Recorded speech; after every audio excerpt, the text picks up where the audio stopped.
Ahamamuktada mayam taram okseri loinana channel asina ngasi thagasagaduriba wari asi lalakta lolamba sana lupa sing habani hariba wari asi miyang damukta khudol tamge khanna ngasi wari gi video asi semjabani wari asi taminarasi Manipur sana leba asi lan yamna toina thokpa lebani kariguma kanda yeknaba awana amadi takhelna tatana hek landaraki kariguma kanda ningthau khoba munabagi ningthau masa machin manau marakta khut lingnaduna lan hau kya thoroktuna tatana lan tawnai lan tawnaba khudimakta praja sing masida lan chenai asumna lan chenaba matamda ina kaira khonba praja singna makoina puduna chatpa ngamdaba sanalupa sen mayek sing sanabun chofuna singbada hapsillaga makum chena khumjilamlaga masa masagi inkolda mina pak khangwedaba mafamda phumjillaga lotuna thanami lan loikhiduna hanjilaklaba matamda makoina phumlamba sel chafu sanabun singadu lokthoknai karigumbada sempu adu lan nangduna natraga atopa nayekpana singba tawduna khanghaudana masa masu imung manungi mida taklamdadana sikraba aduga khangdabadagi masa masu singaduna phumlamba sel singadu lauthokhedaba tarabadi masina karigumba mirol ahum lan khrabadi sel singadu laigi sel sangba haibadi mahu panba jiba kayama adugumbana hairiba sanalupa sigumba singasi ngaktuna thami ahalaman akhang ahi loina jahuba maibu maibi pandit maichau sangga tauba kanagumana phumduna thalamba sanalupa sel singasi kadai de lei haiba si khudam changdam khangi loinana sanalupa sel singadubu sangliba adugumba lai haiba tare akoina minna udraba oirabasu akoigi mahu panba jibani khangde natragana lai singadubu athempot landuna them noduna haijaraga mantra jantra khang haibana haija khochaduna seladu thuktuna logjaba yai ahalaman hainaba amadi mirol ahum lan khraba sel phumpham aduda ayu anganbada nungsa sari tawba matamda karigumba kanda manil kaba thengnagani karigumba matamdana sel singadu mahu panba jiba habadi lin oina thoktuna jiri chatli karigumba kandana hameng angoba oina thoktuna leipung sel phumpham mathakta numidangda napi singna una saduna lai asum haina thorokpa linadu makokta lichai maruna thaba ngamlabadi sel punumak chabun oina joai hekta tari haidana hainarami loinana hariba haming angoba adu karigumba thengnaba yawnaragadi makoina seleba phajom natraga khudai aduna haming adugi makokta hek kupchinbada sen chabun nama hekta fangi haidana thajane hariba sanalupa adugumba sangliba linnadubu makokta lichai maruna thongnabadagi hauba haibadi pesa paiba sel yamna painaba adugumba kanagumba kaya ama yawe haidanasu thajane adugumna hariba leipung aduda akoigi numidangda thengnaba hameng angoba adu phajomna kublabadagi selupa mayek mayama phangba adugumbasu yawe haidana thajanabi ama oina lainarami asigumba hariba leipung wari haibitare asigumba wari asiga mari lainana ngasi lokhacharibasi yamna mayamna tabada nungaigadaba adugumba wari ama lokhachabani wari asi oinam sikha haidana mahaki wari ni oinam sikha mahak chahi marfuga tare sure masa nali urik nakun macha tanasi ayu angan wegi iru ningthina lujaraga haksangi mafam nipanda chandon thillaba matungda mana ningjaba istadeva bhajan tawjaraga mandira chatuna Sri Radha Madhatta leisu katana khurumjai mahaki thoidokpa magundi chahi asuk yamlaba sifauba chaisu sijinade masampok haude mamit singi mana pangde magi sikhaktadi joton tawna kokton da fajana punduna thami oinam sikha chaba thakpa watana pali haujik mahaki karbar si arang pamphambani timbu laipubani haina lekai kanagumba lai oknaduna naba mi layengba thau chaban thabadi marakta kanagumba akhangmana haijaraga adumak tawi manu thau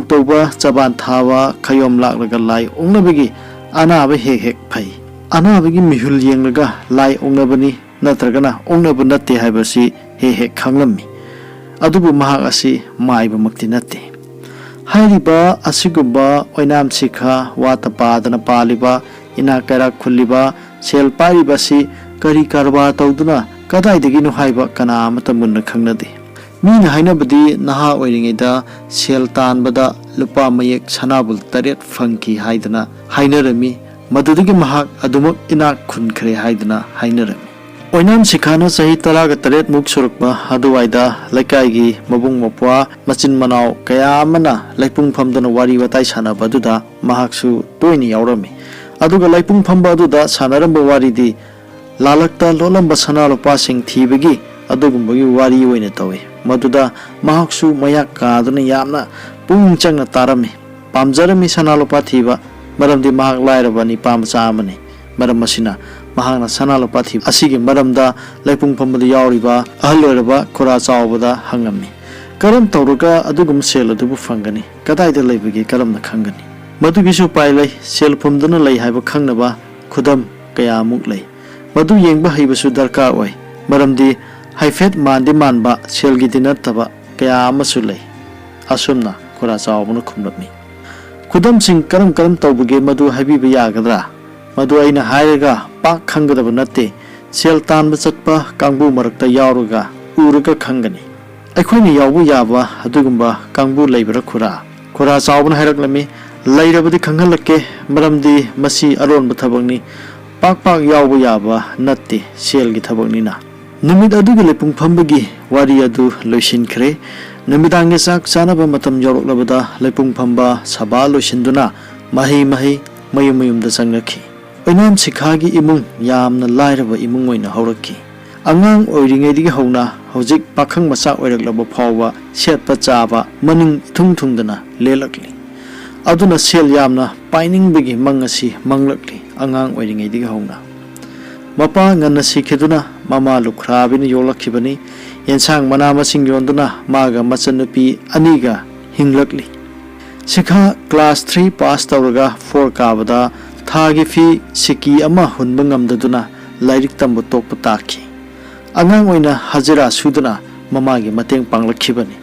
ꯃꯇꯝ ꯑꯗꯨꯗ ꯍꯖꯤꯔꯥ ꯁꯨꯕꯗ ꯅꯣꯡꯃꯗ ꯈꯨꯠꯁꯨꯃꯟ ꯄꯩꯁꯥ 4ꯗꯒꯤ ꯍꯦꯟꯅ ꯐꯪꯗꯦ꯫ ꯏꯟꯈꯠꯂꯛꯄ ꯃꯇꯝ ꯑꯣꯏꯕꯅ ꯌꯥꯎꯁꯪ ꯊꯥꯕꯜ ꯆꯣꯡꯐꯝꯗ ꯊꯦꯡꯅꯔꯨꯕꯤ ꯇꯔꯨꯅꯤꯕꯨꯁꯨ ꯈꯣꯏꯗꯥꯖꯔꯨꯏ꯫ ꯑꯗꯨꯕꯨ ꯇꯔꯨꯅꯤꯒꯤ ꯏꯃꯨꯡ ꯃꯅꯨꯡꯒꯤ ꯃꯤꯁꯤꯡꯅ ꯃꯥꯕꯨ ꯂꯥꯏꯔꯕ ꯄꯤꯗꯠ ꯄꯥꯗꯠꯄ ꯃꯆꯥꯅꯤ ꯍꯥꯏꯅ ꯎꯁꯤꯠꯄꯤꯗꯦ꯫ ꯃꯔꯝ ꯑꯁꯤꯅ ꯁꯦꯜ ꯌꯥꯝꯅ ꯄꯥꯏꯅꯤꯡꯕ, ꯏꯅꯥꯛ ꯈꯨꯟꯕ ꯃꯤ ꯑꯣꯏꯅꯤꯡꯕꯒꯤ ꯑꯁꯥ ꯑꯗꯨ ꯃꯊꯧ ꯁꯪꯂꯝꯃꯤ꯫ ꯑꯗꯨꯕꯨ ꯀꯔꯝꯅ ꯁꯦල් ꯄꯥꯏꯅꯕ ꯀꯔꯝꯕ ꯊꯕꯛ ꯇꯧꯒꯗꯒꯦ ꯍꯥꯏꯕꯗꯤ ꯈꯪꯂꯝꯗꯦ꯫ ꯇꯥꯛꯄꯤ ꯇꯝꯕꯤꯅꯕ ꯃꯤꯁꯨ ꯂꯩꯖꯔꯝꯗꯦ꯫ ꯃꯔꯝ ꯑꯗꯨꯅ ꯈꯨꯔꯥ ꯀꯤꯊꯨꯝ ꯆꯥꯎꯕꯒꯤ ꯄꯥꯎ ꯂꯥꯡꯇꯛꯅꯅ ꯉꯥꯏꯉꯝꯗꯅ ꯉꯥꯏꯔꯝꯃꯤ꯫ ꯉꯥꯏꯕꯅ ꯄꯦꯜꯂꯛꯇ꯭ꯔꯗꯨꯅ ꯃꯌꯨꯝꯗ ꯆꯠꯇꯨꯅ ꯃꯔꯛꯇ ꯈꯔ ꯇꯣꯏꯅ ꯍꯪꯂꯝꯃꯤ꯫ ꯆꯍꯤ ꯀꯌా ꯉꯥꯏꯉꯝꯗꯅ ꯉꯥꯏꯔꯕ ꯃꯇꯨꯡꯗ ꯏꯪ ꯁꯣꯛ 1939ꯒꯤ ꯃꯥꯔꯆ ꯊꯥꯗ ꯅꯣꯡꯃ ꯅꯨꯃꯤꯗꯥꯡꯋꯥꯏꯔꯝ ꯈꯨꯔꯥ ꯀꯤꯊꯨꯝ ꯆꯥꯎꯕꯅ ꯑꯣꯏꯅꯥꯝ ꯁꯤꯈꯥꯕꯨ ꯀꯧꯔꯛꯈꯤ꯫ ꯆꯍꯤ 19 ꯃꯄꯨꯡ ꯐꯥꯔꯛꯂꯕ ꯁꯤꯈꯥ ꯄꯔꯞ ꯀꯤꯊꯨꯝꯒꯤ ꯌꯨꯝꯗ ꯌꯧꯔꯛꯈꯤ꯫ ꯀꯤꯊꯨꯝ ꯆꯥꯎꯕꯅ ꯃꯍꯥꯛꯄꯨ ꯎꯕꯗ ꯍꯥꯏꯔꯛꯈꯤ, "ꯆꯪꯂꯨ ꯂꯥꯎ ꯆꯥꯎꯕꯜ, ꯅꯪ ꯃꯥꯝꯃ ꯈꯣꯝꯗꯣꯟ ꯎꯅꯔꯨ ꯂꯥꯎ." ꯃꯥꯝꯃ ꯈꯣꯝꯗꯣꯟ ꯍꯥꯏꯔꯤꯕ ꯑꯁꯤ ꯍꯩꯔꯣꯛꯇꯒꯤꯅꯤ꯫ ꯋꯥꯡ ꯆꯥꯎꯏ, ꯐꯨꯠ 6 ꯂꯣꯝ ꯈꯔ ꯍꯦꯟꯅ ꯋꯥꯡꯒꯅꯤ꯫ ꯃꯁꯥ ꯃꯎ ꯐꯩ, ꯃꯁꯥꯒꯤ ꯃꯁꯜ ꯑꯗꯨ ꯃꯇ꯭ꯔꯪ ꯃꯔꯩ ꯇꯥꯏ꯫ ꯀꯨꯆꯨꯅ ꯇꯦꯡꯒꯥꯂꯤꯗꯒꯤ ꯍꯥꯏꯐꯦꯠ ꯋꯥꯎꯊꯣꯛꯄ ꯂꯥꯏꯊꯤꯅꯤ꯫ ꯅꯨꯡꯗꯥꯡꯗꯗꯤ ꯃꯁꯥ ꯎꯗꯦ, ꯃꯌꯥꯇꯅꯤ ꯎꯕ꯫ ꯍꯦꯛ ꯎꯕꯗ ꯁꯤꯈꯥ ꯀꯤꯁꯨ ꯀꯤ, ꯉꯛꯁꯨ ꯉꯛꯏ꯫ ꯀꯌꯥ ꯍꯩꯅꯗꯦ, ꯑꯗꯨꯕꯨ ꯃꯉꯣꯟꯂꯣꯝꯗ ꯆꯤꯡꯁꯤꯟꯕꯒꯨꯝ ꯇꯧꯏ꯫ ꯃꯔꯨꯞ ꯀꯤꯊꯨꯝ ꯆꯥꯎꯕꯅ ꯍꯥꯏꯕ ꯆꯥꯎꯕꯜ ꯍꯥꯏꯕꯗꯨ ꯏꯕꯨꯡꯉꯣ ꯅꯪꯂꯥ? "ꯃꯥꯅꯤ ꯃꯥꯝꯃ." "ꯅꯪꯕꯨ ꯑꯩꯈꯣꯏꯒꯤ ꯊꯕꯛ ꯑꯁꯤꯗ ꯌꯥꯎꯒꯦ ꯍꯥꯏꯔꯤꯕ ꯑꯁꯤꯕꯨ ꯆꯨꯝꯕ꯭ꯔꯥ?" "ꯆꯨꯝꯃꯤ ꯃꯥꯝꯃ." "ꯀꯔꯤꯒꯤꯅꯣ ꯅꯪꯅ ꯃꯁꯤꯗ ꯌꯥꯎꯅꯤꯡꯂꯤꯕꯗꯤ?" "ꯃꯥꯝꯃ, ꯂꯥꯏꯔ ꯆꯨꯗꯅꯔꯕ, ꯆꯥꯕ ꯃꯆꯦꯠ ꯇꯨꯝꯕ ꯃꯆꯦꯠꯇ ꯂꯦꯜꯂꯤꯕ, ꯑꯐ ꯅꯨꯡꯉꯥꯏꯕꯗꯤ ꯀꯂꯛ ꯃꯤꯍꯧꯕ, ꯁꯨꯐꯝ ꯅꯣꯝꯐꯝ ꯈꯪꯗꯕ, ꯆꯃꯝꯅꯔꯕ ꯃꯤ ꯑꯃꯅ ꯑꯁꯤꯒꯨꯝꯕ ꯊꯕꯛꯇ ꯂꯥꯏꯕꯛ ꯌꯦꯡꯕ ꯅꯠꯇꯅ ꯑꯇꯩ ꯀꯔꯤ ꯒꯇꯤ ꯂꯩꯔꯤꯒꯦꯅꯦ ꯃꯥꯝꯃ?" ꯑꯁꯨꯝꯅ ꯍꯥꯏꯔꯝꯃꯤ꯫ "ꯅꯍꯥꯛ ꯑꯩꯈꯣꯏꯒꯤ ꯊꯕꯛ ꯑꯁꯤꯒꯨꯝꯕꯁꯤ ꯀꯍꯥꯃꯥꯡ ꯈꯨꯖꯥꯏ ꯀꯥꯏꯗꯨꯅ ꯇꯣꯛꯄꯁꯨ ꯌꯥꯏ ꯍꯥꯏꯕꯁꯤꯗꯤ ꯈꯪꯕ꯭ꯔꯥ?" "ꯃꯗꯨꯁꯨ ꯈꯪꯖꯩ, ꯑꯗꯨꯕꯨ ꯂꯥꯏꯕꯛ ꯆꯥꯡꯗꯤ ꯌꯦꯡꯖꯅꯤꯡꯉꯤ ꯃꯥꯝꯃ." "ꯃꯁꯤꯒꯤ ꯊꯕꯛ ꯑꯁꯤ ꯌꯥꯝꯅ ꯈꯨꯗꯣꯡꯊꯤꯕ, ꯁꯤꯕ ꯌꯥꯕ ꯊꯕꯛꯅꯤ ꯍꯥꯏꯕꯁꯤꯗꯤ ꯈꯪꯗꯕꯔꯥ?" ꯑꯁꯨꯝꯅ ꯍꯪꯂꯛꯏ꯫ "ꯃꯗꯨꯁꯨ ꯈꯪꯖꯩ, ꯈꯪꯅ ꯃꯥꯝꯃꯒꯤ ꯃꯇꯨꯡ ꯏꯟꯖꯅꯤꯡꯂꯤꯕꯅꯤ." "ꯐꯔꯦ, ꯑꯗꯨ ꯌꯧꯅ ꯅꯕꯨꯛꯇ ꯂꯦꯞꯂꯕꯗꯤ, ꯑꯗꯨꯕꯨ ꯈꯪꯉꯨ ꯃꯁꯤ ꯑꯔꯣꯟꯕ ꯊꯕꯛꯅꯤ꯫ nason khitang phangkhibada yeknaba chabun thorokpa yaribani kodong thiba kaya mayoknaba taribani thawai phawba mangba yaribani madu su khangjai mama adu karigumba mahi yalabadi nungaiba ngaktani asumna oinam sikhakna hairami maduda mama komdon hairaklami madu su pukchel khojel tinadrabadi ekhoi gi lakta amane hekta pamluktuna ekhoi masel mungnaduna thawai mangnaba yauribani ne aduna yaudringaida yaubagi niyom chapchana yanagadabani khangledana khangjare niyam pumba ngangna sachagani adudi taro handaki khongchat asida phangba pumbagi tangkhai amana punumak silliba asoya ngamgi dai puriba luchingbagini tara thokpagi amana lamlai tainariba amadi akhanga hei oiriba amaibagini lemhobaduna yauriba pumbana chapmanana yenabani aduga thaba asigi maram atopa kanagumba amatada khanghanba haidokpa yadi haidu I habigi pramana son kitang phangbada haidogliba midugi mathakta luchingun piningba dandi pibada yagadabani masi yare haina wasau aduga aigi pau ngaiduna layo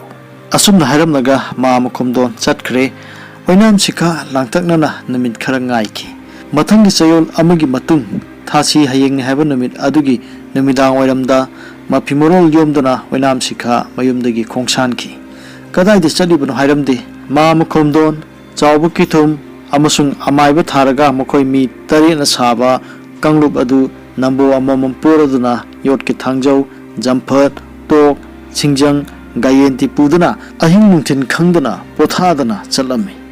nongan phung tarukpada makoi yaripu laimanai lantholaga laiba changamdabi khulgi khano pokta laiba chingnapom adugi chingkhongdu yaurami mafam adu suklaba jangalni chingnapom adudagi khongkap yankhai mung chatlaga ifut ithai macha ma lairami madugi manakta makoina ngabong fina kopsinduna fine phalang oiba khampoksing ama saraga makoigi tumpham hifam semlami mapom masai punumak manung aduda thamlami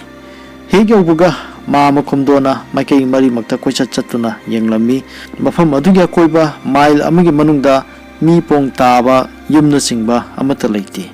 kithum chawbuna mantra sonduna maikei mari makta laitum amamam hundoktuna mafam adu but prena singba laitin changdanaba ngakthoknami hek thungbaga mama komdona haiba matungina chawbalna chingba makoi pakhang mangana chak thongpham leirang semduna singna chingba adugumba kaya thiraduna chak ising thong thakpa haugatki matheldi kangchoi champut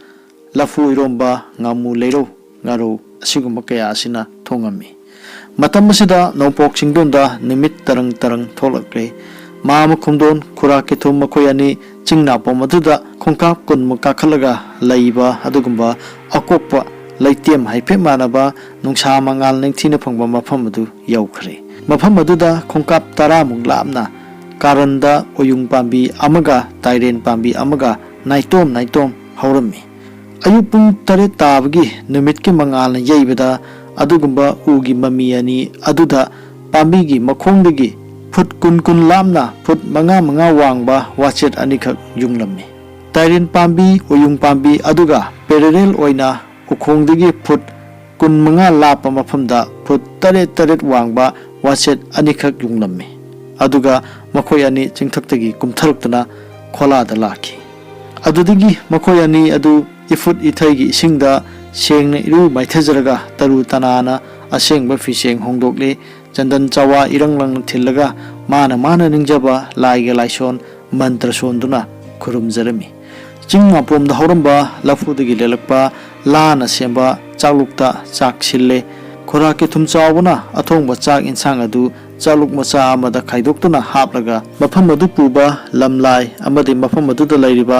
ahingba jibasing amadi uwa napi singbi chingman pumbagi saruk tamlammi madugi matungda makhoi pumba punna phaminadana wari sana chak chaminarami wari sabadugi saruk ama oina khuraki thumna hairakhi angangcha munna taw nakhoi ka hena chasinganu nabukta nungchit nunghum chelhanganu horen thawak paikhat khrabadi loidriba phawba kana amata khong hamningle ising chaningle haiduna thabak leptana mapan thorpa yadi manungda nungchit khaiba ising chatpana singbasu amata tawbu yadi madu hek tawda akoina honariba pumba ꯑꯔꯦꯝꯕ ꯇꯥꯒꯗꯧꯔꯤꯕꯅꯤ ꯅꯨꯃꯤꯠ ꯌꯨꯡꯕ ꯃꯇꯨꯡ ꯄꯨꯡ ꯑꯃꯔꯣꯝ ꯇꯥꯕꯗ ꯆꯥꯕ ꯊꯛꯄ ꯂꯣꯏꯗꯨꯅ ꯀꯣꯜꯂꯤꯛ ꯐꯦꯡꯕ ꯂꯨꯈꯥꯛ ꯆꯒꯨꯝ ꯁꯦꯡꯕ ꯈꯣꯠꯄ ꯄꯨꯝꯂꯣꯏ ꯂꯣꯏꯔꯦ ꯃꯈꯣꯏ ꯄꯨꯝꯕ ꯃꯥꯒꯤ ꯐꯃꯨꯡꯗ ꯋꯥꯔꯤ ꯋꯥꯇꯥꯏ ꯁꯥꯗꯨꯅ ꯉꯥꯏꯍꯥꯛꯇꯪ ꯄꯣꯊꯥꯔꯝꯃꯤ ꯃꯇꯝ ꯑꯗꯨꯗ ꯃꯥꯝꯃ ꯈꯣꯝꯗꯣꯟꯅ ꯃꯈꯣꯏꯗ ꯆꯦꯛꯁꯤꯟꯅ ꯋꯥ ꯍꯥꯏꯈꯤ ꯑꯉꯥꯡꯁꯥ ꯅꯈꯣꯏ ꯅꯣꯛꯈꯦꯗꯨꯅ ꯂꯥꯡꯕ ꯌꯥꯗꯦꯀꯣ ꯑꯩꯈꯣꯏ ꯁꯤꯗ ꯂꯩ ꯍꯥꯏꯕꯁꯤ ꯃꯤꯇꯣꯞ ꯑꯃꯠꯇꯅ ꯅꯥꯁꯣꯟ ꯐꯪꯈꯤꯕ ꯌꯥꯕ ꯅꯠꯇꯦ ꯅꯈꯣꯏ ꯇꯨꯃꯤꯟꯅ ꯂꯥꯡꯗꯅ ꯂꯩꯔꯝꯃꯨ ꯑꯩꯍꯥꯛ ꯑꯅꯛꯄꯗ ꯃꯤꯇꯣꯞ ꯂꯩ ꯂꯥꯛꯄ꯭ꯔꯥ ꯍꯥꯏꯕꯁꯦ ꯌꯦꯡꯂꯨꯈꯤꯒꯦ ꯃꯁꯤ ꯍꯥꯏꯔꯝꯂꯒ ꯃꯥꯝꯃ ꯈꯣꯝꯗꯣꯟ ꯆꯤꯡꯅꯥꯄꯣꯝ ꯑꯗꯨꯒꯤ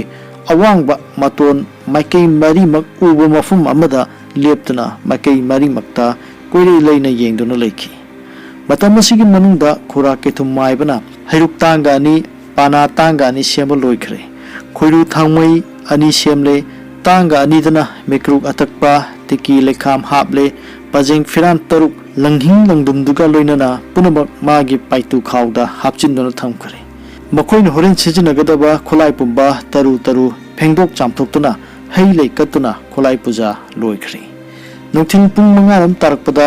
ꯅꯨꯃꯤꯠꯅ ꯅꯣꯡꯆꯨꯞ ꯆꯤꯡꯗꯣꯟ ꯇꯝꯅ ꯍꯥꯏꯊꯔꯛꯄ ꯃꯇꯝꯗ ꯃꯥꯝꯃ ꯈꯣꯝꯗꯣꯟ ꯈꯨꯔꯥꯛ ꯀꯩꯊꯨꯝ ꯃꯈꯣꯏ ꯑꯅꯤ ꯑꯣꯏꯅꯥꯝ ꯁꯤꯈꯥꯒ ꯂꯣꯏꯅꯅ ꯆꯤꯡꯅꯥꯄꯣꯝ ꯃꯊꯛ ꯇꯝꯅ ꯀꯥꯈꯠꯈꯤ ꯁꯤꯈꯥꯅ ꯈꯨꯔꯥꯛ ꯀꯩꯊꯨꯝꯒꯤ ꯄꯥꯏꯇꯨ ꯈꯥꯎꯒ ꯊꯥꯡꯖꯧ ꯑꯃꯒ ꯄꯥꯏꯈꯤ ꯆꯤꯡꯅꯥꯄꯣꯝ ꯊꯛ ꯌꯧꯔꯕꯗ ꯃꯈꯣꯏꯅ ꯉꯁꯥꯏ ꯑꯌꯨꯛ ꯌꯨꯡꯂꯝꯕ ꯋꯥꯆꯦꯠꯁꯤꯡ ꯑꯗꯨ ꯃꯨꯟꯅ ꯌꯦꯡꯂꯝꯃꯤ ꯅꯣꯡꯆꯨꯞ ꯆꯤꯡꯗꯣꯟ ꯇꯝꯂꯛꯄ ꯅꯨꯃꯤꯠꯀꯤ ꯃꯉꯥꯜꯅ ꯐꯦꯂꯩꯅꯅ ꯌꯩꯔꯛꯄꯗ ꯎꯌꯨꯡ ꯑꯃꯁꯨꯡ ꯇꯥꯏꯔꯦꯟ ꯄꯥꯝꯕꯤꯒ ꯄꯦꯔꯦꯂꯦꯜ ꯑꯣꯏꯅ ꯌꯨꯡꯂꯝꯕ ꯋꯥꯆꯦꯠꯀꯤ ꯃꯃꯤꯅ ꯎ ꯑꯅꯤ ꯑꯗꯨꯒꯤ ꯃꯔꯨꯝꯗ ꯌꯨꯡꯂꯝꯕ ꯋꯥꯆꯦꯠ ꯑꯅꯤ ꯑꯗꯨꯒꯤ ꯃꯃꯤꯒ ꯀꯛꯅꯕ ꯃꯐꯝ ꯑꯅꯤ ꯑꯗꯨ ꯑꯣꯏꯅꯥꯝ ꯁꯤꯈꯥꯅ ꯇꯥꯛꯇꯨꯅ ꯆꯩ ꯑꯃꯃꯝ ꯃꯈꯥꯗ ꯑꯃ ꯑꯋꯥꯡꯗ ꯑꯃ ꯌꯨꯡꯍꯜꯂꯝꯃꯤ ꯑꯗꯨꯒꯤ ꯃꯇꯨꯡꯗ ꯃꯈꯥ ꯊꯪꯕ ꯆꯩ ꯑꯗꯨꯒꯤ ꯅꯥꯀꯟ ꯑꯅꯤꯗ ꯐꯨꯠ 1.5 ꯂꯥꯞꯅ ꯄꯖꯦꯡ ꯐꯤꯔꯥꯟ ꯑꯃꯃꯝ ꯑꯃꯥꯏꯕ ꯀꯤꯊꯨꯝꯅ ꯌꯨꯡꯈꯤ ꯍꯥꯏꯔꯤꯕ ꯑꯁꯤꯒꯨꯝꯅ ꯑꯋꯥꯡ ꯊꯪꯕ ꯆꯩ ꯑꯗꯨꯒꯤꯁꯨ ꯅꯥꯀꯟ ꯑꯅꯤꯗ ꯄꯖꯦꯡ ꯐꯤꯔꯥꯟ ꯑꯃꯃꯝ ꯌꯨꯡꯂꯦ ꯈꯥ ꯑꯋꯥꯡ ꯄꯖꯦꯡꯁꯤꯡ ꯑꯗꯨꯒꯤ ꯂꯥꯞꯄ ꯃꯥꯟꯅꯕ ꯃꯌꯥꯏꯗꯁꯨ ꯃꯄꯥ ꯆꯞ ꯆꯥꯅ ꯅꯥꯀꯜ ꯑꯃꯃꯝꯗ ꯄꯖꯦꯡ ꯐꯤꯔꯥꯟ ꯑꯃꯃꯝ ꯌꯨꯡꯕ ꯂꯣꯏꯈ꯭ꯔꯦ ꯍꯧꯖꯤꯛ ꯄꯖꯦꯡ ꯐꯤꯔꯥꯟꯁꯤꯡ ꯑꯗꯨ ꯈꯥꯔꯣꯝꯗꯒꯤ ꯑꯋꯥꯡꯂꯣꯝ ꯇꯥꯅ ꯂꯪꯍꯤꯅ ꯃꯟꯇ꯭ꯔ ꯂꯥꯏꯋꯥ ꯁꯣꯜꯂꯗꯨꯅ ꯄꯨꯟꯁꯤꯜꯂꯤ ꯐꯨꯠ 3 ꯄꯥꯛꯄ ꯐꯨꯠ 10 ꯁꯥꯡꯕ ꯂꯪꯅ ꯀꯣꯏꯁꯤꯟꯕ ꯍꯤꯒꯤ ꯃꯑꯣꯡ ꯃꯥꯟꯕ ꯂꯝ ꯃꯆꯦꯠ ꯑꯃ ꯐꯪꯂꯝꯃꯤ ꯑꯃꯥꯏꯕ ꯀꯤꯊꯨꯝꯅ ꯏꯁꯤꯡ ꯍꯥꯞꯄ ꯆꯐꯨ ꯑꯃꯗ ꯇꯥꯏꯔꯦꯟ ꯃꯁꯥ ꯑꯃ ꯂꯨꯞꯄꯗꯨꯅ ꯂꯥꯏꯁꯣꯟ ꯊꯤꯔꯗꯨꯅ ꯏꯁꯤꯡ ꯆꯥꯏꯊꯣꯛꯂꯝꯃꯤ ꯑꯁꯨꯝꯅ ꯇꯤꯃꯨ ꯂꯥꯏꯃꯨ ꯁꯔꯣꯏ ꯉꯥꯔꯣꯏ ꯄꯨꯝꯕ ꯂꯣꯏꯅ ꯇꯥꯟꯊꯣꯛꯂꯦ ꯃꯗꯨꯒꯤ ꯃꯇꯨꯡꯗ ꯃꯍꯥꯛꯅ ꯁꯦꯝꯈꯤꯕ ꯍꯩꯔꯨꯛ ꯇꯥꯡꯒ ꯄꯥꯅꯥ ꯇꯥꯡꯒ ꯈꯣꯏꯔꯨ ꯊꯥꯡꯃꯩ ꯑꯃꯃꯝ ꯑꯋꯥꯡ ꯊꯪꯕ ꯃꯇꯥꯏ ꯑꯃꯗꯤ ꯃꯈꯥ ꯊꯪꯕ ꯃꯇꯥꯏ ꯑꯗꯨꯗ ꯊꯝꯂꯦ ꯑꯋꯥꯡꯂꯣꯝꯗ ꯂꯩꯈꯥꯝ ꯈꯔꯒ ꯃꯦꯀ꯭ꯔꯨꯛ ꯈꯔꯒ ꯑꯆꯥꯛꯄ ꯇꯤꯀꯤ ꯑꯃꯃꯝꯒ ꯂꯣꯏꯅꯅ ꯊꯝꯂꯝꯃꯤ ꯃꯗꯨꯗꯒꯤ ꯑꯃꯥꯏꯕ ꯀꯤꯊꯨꯝꯅ ꯑꯋꯥꯡ ꯊꯪꯕ ꯅꯥꯀꯟꯒꯤ ꯂꯩꯈꯥꯝ ꯗꯨꯞ ꯃꯩ ꯊꯥꯗꯨꯅ ꯈꯣꯏꯔꯨ ꯊꯥꯡꯃꯩ ꯊꯥꯒꯠꯇꯨꯅ ꯏꯃꯣꯏꯅꯨ ꯑꯍꯣꯡꯕꯒꯤ ꯅꯥꯍꯩꯔꯣꯜ ꯁꯩꯊꯥꯔꯛꯂꯝꯃꯤ ꯅꯥꯍꯩꯔꯣꯜ ꯇꯦꯡꯊꯥꯔꯣꯜ ꯊꯧꯒꯜ ꯐꯪꯂꯗꯨꯅ ꯑꯃꯥꯏꯕꯅ ꯈꯨꯄꯥꯡ ꯆꯥꯡꯖꯣꯛ 10 ꯂꯣꯟꯅꯗꯨꯅ ꯈꯨꯔꯨꯝꯖꯔꯤ ꯃꯈꯣꯏ ꯑꯇꯩꯁꯨ ꯄꯨꯛꯅꯤꯡ ꯆꯞ ꯂꯦꯞꯅ ꯈꯨꯔꯨꯝꯗꯨꯅ ꯚꯛꯇꯤ ꯀꯠꯂꯤ ꯏꯃꯣꯏꯅꯨ ꯏꯔꯥꯠꯄ ꯂꯣꯏꯔꯕ ꯃꯇꯨꯡꯗ ꯈꯨꯔꯥ ꯀꯤꯊꯨꯝ ꯆꯥꯎꯕꯅ ꯃꯈꯥ ꯃꯥꯏꯀꯩꯔꯣꯝꯗ ꯂꯥꯛꯂꯒ ꯗꯨꯞ ꯈꯔ ꯈꯣꯏꯔꯨ ꯊꯥꯡꯃꯩ ꯊꯥꯟꯒꯠꯂꯒ ꯇꯟꯇ꯭ꯔꯒꯤ ꯂꯥꯏꯁꯣꯟ ꯃꯟꯇ꯭ꯔꯒ ꯂꯣꯏꯅꯅ ꯁꯦꯜ ꯁꯪꯕ ꯂꯥꯏꯁꯤꯡ ꯑꯗꯨꯕꯨ ꯉꯝꯗꯥꯏꯅꯔꯝꯃꯤ ꯑꯁꯨꯝꯅ ꯏꯔꯥꯠ ꯊꯧꯅꯤ ꯉꯝꯗꯥꯏꯅꯕ ꯂꯣꯏꯔꯕ ꯃꯇꯨꯡꯗ ꯀꯥꯡꯕꯨ ꯑꯗꯨꯒꯤ ꯃꯈꯣꯏ ꯃꯤꯄꯨꯝ ꯈꯨꯗꯤꯡ ꯄꯨꯛꯅꯤꯡ ꯑꯅꯤ ꯂꯦꯡꯗꯨꯅ ꯌꯥꯏꯐ ꯃꯪꯒꯜ ꯄꯤꯕꯤꯅꯕ ꯊꯃꯣꯏ ꯋꯥꯈꯜ ꯆꯦꯠꯅ ꯈꯨꯔꯨꯝꯅꯔꯝꯃꯤ ꯄꯨꯖꯥ ꯂꯣꯏꯔꯕ ꯃꯇꯨꯡꯗ ꯈꯨꯔꯥꯛ ꯀꯤꯊꯨꯝ ꯑꯃꯥꯏꯕꯅ ꯍꯥꯏꯔꯛꯈꯤ ꯑꯁꯣꯏꯉꯥꯝ ꯑꯃꯠꯇ ꯌꯥꯎꯗꯦ ꯃꯪꯒꯣꯜ ꯑꯣꯏꯒꯅꯤ ꯈꯜꯂꯤ ꯍꯧꯖꯤꯛ ꯆꯦꯛꯁꯤꯟꯒꯗꯕꯗꯤ ꯉꯁꯥꯏ ꯑꯩꯅ ꯆꯥꯛꯆꯥ ꯃꯥꯡꯗ ꯍꯥꯏꯈꯤꯕ ꯋꯥꯔꯝꯁꯤꯡ ꯑꯗꯨꯅꯤ ꯅꯁꯥꯗ ꯅꯨꯡꯁꯤꯠ ꯅꯨꯡꯍꯨꯝ ꯆꯥꯎꯕ ꯆꯥꯕ ꯊꯛꯄ ꯍꯦꯟꯖꯤꯟꯈꯤꯕ ꯇꯨꯝꯗꯕ ꯀꯔꯤꯒꯨꯝꯕ ꯌꯥꯎꯔꯕꯗꯤ ꯍꯥꯟꯅꯅ ꯍꯥꯏꯖꯍꯧ ꯋꯥꯐꯝ ꯑꯁꯤꯗ ꯀꯅꯥ ꯑꯃꯠꯇꯅ ꯋꯥꯍꯩ ꯑꯃ ꯐꯥꯎꯕ ꯍꯥꯏꯅꯔꯛꯇꯦ ꯇꯨꯃꯤꯟ ꯆꯞ ꯂꯦꯞꯇꯨꯅ ꯃꯈꯥ ꯀꯔꯤ ꯍꯥꯏꯔꯛꯄ ꯉꯥꯏꯔꯝꯃꯤ ꯀꯤꯊꯨꯝ ꯆꯥꯎꯕꯅ ꯃꯈꯥ ꯇꯥꯔꯛꯈꯤ ꯅꯈꯣꯏꯒꯤ ꯍꯥꯏꯅꯤꯡꯉꯥꯏ ꯋꯥ ꯀꯔꯤ ꯂꯩꯔꯤ ꯂꯩꯇ꯭ꯔꯕꯗꯤ ꯍꯧꯖꯤꯛ ꯊꯕꯛ ꯄꯥꯏꯕ ꯍꯧꯔꯁꯤ ꯅꯁꯥꯗ ꯄꯥꯏꯒꯗꯕ ꯈꯨꯠꯂꯥꯏ ꯂꯧꯔꯨꯔꯣ ꯃꯈꯣꯏ ꯄꯥꯈꯪ 5 ꯑꯗꯨ ꯀꯅꯥ ꯑꯃꯅ ꯌꯣꯠ ꯑꯃꯅ ꯒꯌꯦꯟꯇꯤ ꯑꯃꯅ ꯇꯣꯛ ꯑꯃꯅ ꯊꯥꯡꯖꯧ ꯑꯗꯨꯒ ꯑꯇꯣꯞꯄ ꯑꯃꯅ ꯕꯦꯜꯆꯥ ꯄꯥꯏꯗꯨꯅ ꯄꯔꯦꯡ ꯁꯥꯅ ꯂꯦꯞꯂꯔꯦ ꯈꯨꯔꯥꯛ ꯀꯤꯊꯨꯝ ꯆꯥꯎꯕꯅ ꯍꯥꯏꯔꯛꯈꯤ ꯇꯥꯔꯣ ꯑꯉꯥꯡꯁꯥ ꯍꯧꯖꯤꯛ ꯂꯪꯍꯤꯅ ꯀꯣꯏꯁꯤꯜꯂꯤꯕ ꯐꯨꯠ 3 ꯄꯥꯛꯄ ꯐꯨꯠ 10 ꯁꯥꯡꯕ ꯃꯐꯝ ꯑꯁꯤ ꯐꯨꯠ 3.5 ꯂꯨꯅ ꯇꯧꯊꯒꯗꯕꯅꯤ ꯆꯦꯛꯁꯤꯟꯅ ꯄꯨꯛꯅꯤꯡ ꯆꯪꯅ ꯇꯧꯒꯗꯕꯅꯤ ꯊꯕꯛ ꯍꯧꯈ꯭ꯔꯕꯗꯤ ꯇꯣꯛꯄ ꯌꯥꯔꯣꯏ ꯄꯣꯊꯥꯕ ꯌꯥꯔꯣꯏ ꯅꯁꯥꯅꯍꯨ ꯉꯝꯗꯕ ꯅꯨꯡꯉꯥꯏꯇꯕ ꯂꯩꯔꯕꯗꯤ ꯍꯥꯏꯍꯧꯔꯣ ꯀꯅꯥ ꯑꯃꯠꯇ ꯀꯔꯤꯒꯨꯝꯕ ꯍꯥꯏꯔꯛꯇ꯭ꯔꯕꯗ ꯋꯥꯀꯠ ꯑꯃꯠꯇ ꯐꯪꯗ꯭ꯔꯕꯗ ꯈꯨꯔꯥꯛꯀꯤꯊꯨꯝꯅ ꯃꯈꯣꯏ ꯄꯨꯝꯕ ꯃꯊꯪ ꯃꯁꯥ ꯄꯥꯏꯗꯨꯅ ꯆꯞ ꯆꯥꯕ ꯃꯔꯤ ꯁꯤꯡꯂꯤ ꯃꯦꯠꯇꯨꯅ ꯃꯥꯗꯨꯅ ꯂꯣꯏꯅ ꯌꯦꯡꯂꯝꯃꯤ ꯀꯔꯤꯒꯨꯝꯕ ꯑꯀꯥꯏꯕ ꯐꯤꯕꯝ ꯑꯃꯠꯇ ꯎꯔꯝꯗꯦ ꯊꯦꯡꯅꯔꯝꯗꯦ ꯃꯔꯝ ꯑꯁꯤꯅ ꯃꯈꯣꯏ ꯄꯨꯝꯕ ꯊꯕꯛ ꯑꯗꯨ ꯄꯥꯏꯕ ꯌꯥꯔꯅꯤ ꯍꯥꯏꯅ ꯂꯦꯞꯂꯗꯨꯅ ꯌꯦꯠ ꯊꯪꯕ ꯅꯥꯇꯣꯟꯗ ꯁꯣꯔ ꯂꯩꯕ ꯃꯥꯏꯀꯩꯗ ꯂꯥꯏꯒꯤ ꯃꯃꯤꯡ ꯁꯣꯟꯗꯨꯅ ꯊꯕꯛ ꯍꯧꯔꯁꯤ ꯍꯥꯏꯅ ꯍꯥꯏꯔꯝꯃꯤ ꯍꯦꯛ ꯍꯥꯏꯕꯒ ꯌꯣꯠꯂꯩ ꯀꯥꯡꯕ ꯍꯧꯈꯤ ꯑꯁꯨꯝꯅ ꯄꯨꯡ 3 ꯂꯦꯞꯇꯅ ꯇꯧꯔꯕ ꯃꯇꯨꯡꯗ ꯃꯐꯝ ꯑꯗꯨ ꯐꯨꯠ 3 ꯂꯨꯅ ꯇꯧꯊꯈ꯭ꯔꯦ ꯃꯈꯣꯏ 5 ꯑꯗꯨ ꯋꯥꯕꯅ ꯇꯞ ꯇꯥꯔꯦ ꯈꯨꯔꯥꯛꯀꯤꯊꯨꯝꯅ ꯍꯥꯏꯔꯛꯈꯤ ꯑꯉꯥꯡꯁꯥ ꯈꯤꯇꯪ ꯉꯥꯏꯔꯦ ꯂꯦꯞꯀꯅꯨ ꯋꯥꯔꯁꯨ ꯋꯥꯅ ꯃꯈꯥ ꯆꯠꯊꯁꯤ ꯊꯥꯁꯤ ꯅꯨꯃꯤꯠ ꯑꯣꯏꯕꯅ ꯅꯨꯃꯤꯗꯥꯡ ꯄꯨꯡ 7 ꯇꯥꯔꯛꯂꯕ ꯑꯗꯨꯗꯗꯤ ꯁꯨꯛꯅ ꯃꯝꯁꯤꯜꯂꯛꯂꯦ ꯃꯈꯣꯏ ꯊꯕꯛꯇꯤ ꯂꯦꯞꯇꯦ ꯑꯗꯨꯕꯨ ꯃꯉꯝ ꯏꯁꯥꯟ ꯁꯥꯟꯗꯦ ꯉꯁꯥꯏ ꯃꯈꯩ ꯊꯋꯥꯟꯃꯤꯆꯥꯛ ꯃꯌꯥꯝ ꯑꯃ ꯂꯪꯅ ꯊꯣꯛꯂꯝꯕ ꯑꯗꯨ ꯊꯥꯁꯤ ꯑꯣꯏꯗꯨꯅ ꯃꯝꯂꯕꯁꯨ ꯃꯃꯤ ꯁꯥꯃꯤ ꯈꯔꯗꯤ ꯎꯔꯝꯃꯤ ꯍꯧꯖꯤꯛ ꯅꯨꯃꯤꯗꯥꯡꯒꯤ ꯄꯨꯡ 7 ꯍꯦꯜꯂꯛꯂꯕ ꯃꯇꯝ ꯑꯁꯤꯗ ꯈꯪꯍꯧꯗꯅ ꯑꯇꯤꯌꯥ ꯑꯗꯨ ꯂꯩꯆꯤꯜ ꯑꯊꯥꯕꯅ ꯀꯨꯞꯁꯤꯜꯂꯛꯈꯤ ꯃꯔꯝ ꯑꯗꯨꯅ ꯈꯪꯃꯟ ꯃꯝꯁꯤꯜꯂꯛꯈꯤ ꯀꯔꯤꯃꯠꯇ ꯎꯗ꯭ꯔꯕꯗ ꯂꯩꯕꯥꯛ ꯇꯧꯕꯗꯨ ꯃꯉꯝ ꯏꯁꯥꯟꯃꯛ ꯁꯥꯟꯗ꯭ꯔꯦ ꯆꯤꯡꯒꯤ ꯏꯁꯤꯡ ꯅꯨꯡꯁꯤꯠ ꯃꯇꯝ ꯄꯨꯝꯕ ꯂꯦꯡꯗꯅ ꯈꯛ ꯂꯩꯇꯦ ꯊꯨꯅ ꯍꯦꯛꯇ ꯑꯣꯜꯂꯤ ꯊꯨꯅ ꯃꯑꯣꯡ ꯍꯣꯡꯉꯤ ꯍꯧꯖꯤꯛꯇ ꯑꯇꯤꯌꯥ ꯇꯔꯨ ꯊꯋꯥꯟꯃꯤꯆꯥꯛꯁꯤꯡꯅ ꯏꯔꯪ ꯂꯪꯅ ꯊꯣꯛꯂꯝꯕ ꯑꯗꯨ ꯂꯩꯆꯤꯜꯅ ꯈꯨꯝꯖꯤꯟꯈ꯭ꯔꯦ ꯂꯩꯆꯤꯜꯁꯤꯡ ꯑꯗꯨ ꯑꯁꯨꯝ ꯀꯨꯡꯁꯤꯜꯂꯛꯂꯤ ꯂꯤꯔꯤ ꯁꯤꯠꯂꯝꯕ ꯅꯨꯡꯁꯤꯠꯁꯨ ꯀꯟꯅ ꯍꯨꯝꯂꯛꯂꯦ ꯎ ꯋꯥ ꯄꯨꯝꯕ ꯐꯦꯠ ꯍꯥꯏꯅ ꯎꯪ ꯂꯥꯎꯅ ꯁꯤꯜꯂꯛꯈꯤ ꯃꯍꯨꯝ ꯍꯨꯝꯗꯣꯛꯄꯤꯈ꯭ꯔꯕ ꯎ ꯋꯥꯗ ꯌꯥꯀꯥꯏꯔꯝꯂꯕ ꯎꯆꯦꯛ ꯋꯥꯌꯥ ꯀꯌꯥ ꯂꯥꯡꯅ ꯈꯣꯡꯂꯛꯂꯝꯃꯤ ꯃꯔꯛꯇ ꯃꯃꯤꯠ ꯐꯥꯛꯂ ꯅꯣꯡꯊꯥꯡ ꯀꯨꯞꯂꯛꯄꯒ ꯂꯣꯏꯅꯅ ꯅꯣꯡꯁꯨ ꯈꯣꯡꯂꯛꯈꯤ ꯒꯨꯔꯨꯡ ꯑꯗꯨꯒ ꯀꯨꯡꯁꯤꯜꯂꯛꯂꯤꯕ ꯂꯩꯆꯤꯟꯅ ꯅꯣꯡ ꯑꯣꯏꯔꯛꯇꯨꯅ ꯇꯣꯞ ꯂꯟꯅ ꯇꯥꯕ ꯍꯧꯔꯛꯂꯝꯃꯤ ꯅꯨꯡꯁꯤꯠꯁꯨ ꯅꯣꯡꯗꯨ ꯇꯥꯍꯜꯂꯣꯏꯗꯕꯒꯤ ꯂꯩꯆꯤꯜꯗꯨ ꯍꯨꯝꯗꯣꯛꯈꯤꯅꯕ ꯑꯉꯛꯄ ꯐꯪꯅ ꯀꯟꯅ ꯂꯩꯅ ꯁꯤꯜꯂꯛꯈꯤ ꯑꯗꯨꯕꯨ ꯀꯨꯡꯁꯤꯜꯂꯛꯂꯤꯕ ꯅꯣꯡꯂꯨꯛꯁꯤꯡ ꯑꯗꯨꯅ ꯅꯨꯡꯁꯤꯠꯄꯨ ꯉꯝꯗꯨꯅ ꯖꯝ ꯋꯥ ꯍꯩꯊꯔꯛꯂꯤ ꯅꯨꯡꯁꯤꯠ ꯂꯦꯞꯈ꯭ꯔꯦ ꯅꯣꯡ ꯑꯣꯔꯣ ꯍꯩꯊꯔꯛꯂꯤ ꯅꯣꯡ ꯀꯟꯅ ꯇꯥꯔꯛꯂꯕꯗ ꯊꯕꯛ ꯁꯨꯕ ꯌꯥꯗ꯭ꯔꯗꯨꯅ ꯇꯉꯥꯏ ꯐꯗꯅ ꯊꯕꯛ ꯁꯨꯕ ꯂꯦꯞꯂꯗꯨꯅ ꯃꯈꯣꯏ ꯄꯨꯝꯕ ꯇꯥꯏꯔꯦꯟ ꯄꯥꯝꯕꯤ ꯑꯗꯨꯒꯤ ꯃꯈꯣꯡꯗ ꯅꯣꯡ ꯊꯨꯞꯇꯨꯅ ꯂꯩꯔꯝꯃꯤ ꯏꯪꯕꯅ ꯃꯁꯥ ꯊꯛ ꯅꯤꯛꯂꯝꯃꯤ ꯅꯣꯡ ꯖꯣꯔꯣ ꯍꯩꯊꯔꯛꯄꯅ ꯇꯥꯏꯔꯦꯟ ꯄꯥꯝꯕꯤ ꯃꯈꯣꯡꯗ ꯂꯦꯞꯂꯤꯕ ꯃꯈꯣꯏ ꯄꯨꯝꯕ ꯆꯣꯠꯂꯤ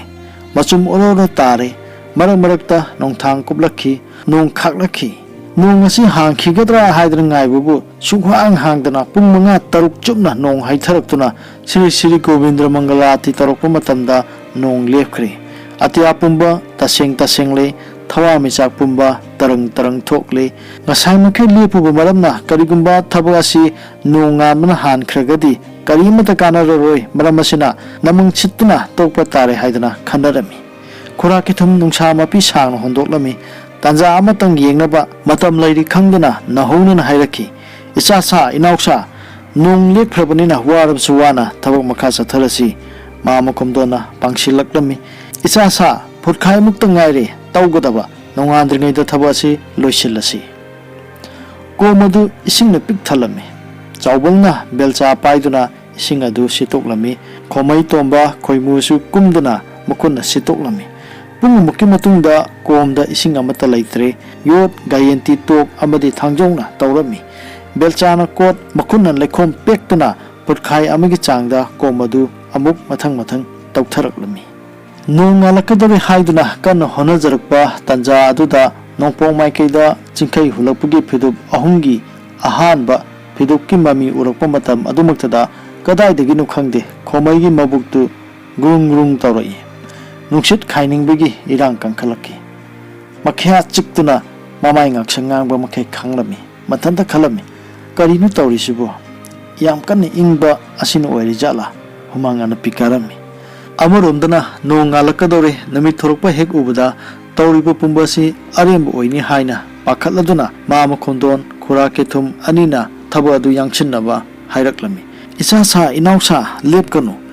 ꯈꯣꯃꯩꯅ ꯃꯃꯩ ꯉꯥꯡꯅ ꯈꯥꯡꯗꯨꯅ ꯂꯩꯕ ꯊꯕꯛ ꯁꯨꯕꯗ ꯇꯞꯊꯔꯛꯄ ꯑꯗꯨ ꯎꯕꯗ ꯃꯈꯣꯝꯗꯣꯟ ꯈꯨꯔꯥꯛꯀꯤꯊꯨꯝ ꯑꯅꯤꯃꯛꯅ ꯆꯞ ꯃꯥꯟꯅꯅ ꯍꯥꯏꯔꯛꯈꯤ ꯀꯩꯗꯧꯔꯦ ꯈꯣꯃꯩ ꯊꯕꯛ ꯂꯦꯞꯊꯣꯛꯂꯕꯗꯤ ꯃꯗꯨ ꯇꯥꯕꯗ ꯈꯣꯃꯩꯅ ꯃꯥꯒꯤ ꯌꯣꯄꯥꯛ ꯑꯗꯨ ꯋꯥꯡꯅ ꯍꯥꯏꯒꯠꯂꯒ ꯀꯟꯅ ꯍꯩꯊꯗꯨꯅ ꯂꯩꯕꯥꯛ ꯇꯧꯕꯗ ꯒꯣꯛ ꯂꯥꯎꯕ ꯃꯈꯣꯜ ꯊꯣꯛꯄ ꯑꯀꯟꯕ ꯄꯣꯠ ꯑꯃꯗ ꯊꯦꯡꯕꯒ ꯂꯣꯏꯅꯅ chap manana nungsit hek khaidokhi mahak ne tarami maduga loina numidangda chumna khongba khonjel gumna gro gro lawba hauruba makhola ma takhi punamak matu kyau chungne amaga hangnai karino ko manung adu nungsit khaidokhibagi manamna pik thalakki punamak manaton mene makolodi hekta abada khura ki thumna lawrki kanadre tolo thabak lepo mayam punamak thabak chap lep ingangna amaga yengnarami khura ki thumna hairaki nakhoigi marakta nungsit khaiba yawa malene shenmi chen khre fangnaroi khomaini khumlaki